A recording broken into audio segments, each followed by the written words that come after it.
That's the first thing. Tally lamp, light.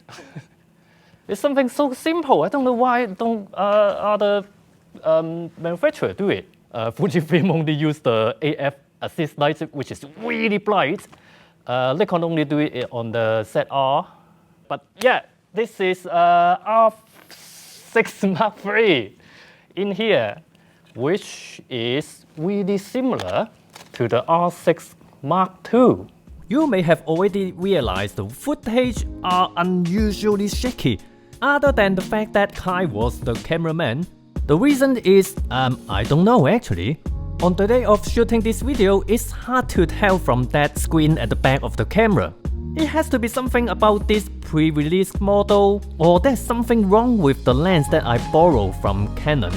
But yeah, I don't believe the R6 Mark III stabilization is this bad. But for you to easier to watch this video, I'm going to apply software stabilization in post from now. When we came into this studio, it's quite dark. By the way, we are in Canon.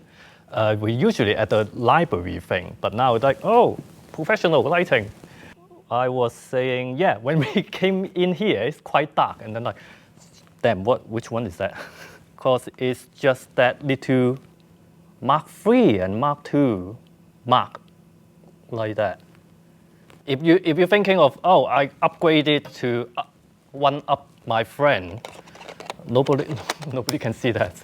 It's not like iPhone. It always have a new color or either new color or new design. But yeah, this is quite exciting. Maybe not as much on the still side, but really exciting for video. So still, it still have a new sensor, 42 megapixel sensor. Before that, it was 20 something. It's a new sensor. The same one from C50. Basically that, from 20 something megapixel to 32 megapixel. Then the burst rate the same as before.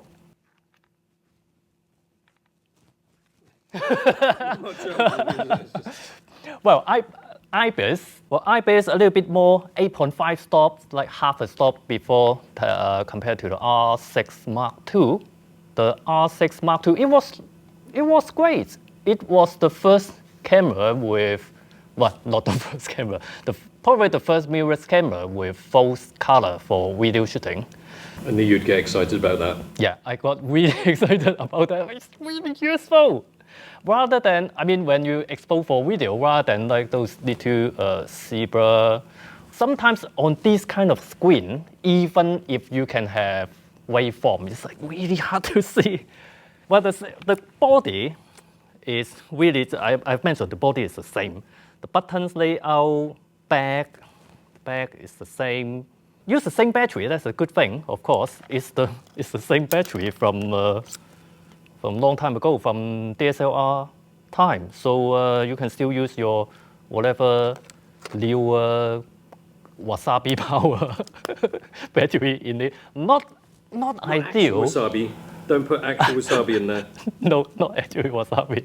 I mean, their batteries are really expensive. I can't remember now, like 90 pounds? It's more expensive than get your iPhone to Apple to change the battery with labor, include labor. Then I quickly talk about the video, which is the most upgraded. It got RAW, it got OpenGate 7K, basically the same as C50 just a month ago. They're Canon's busy. In a way, yeah, R6 Mark III is a C50 in a different body. You can even take photos with the C50, albeit without mechanical shutter and without EVF. R6 Mark III may be more hybrid because it's really good photo camera and have the same video capability of the C50, it's just without all the extra mounting point. Professional audio options, generally a little bit more video features here and there.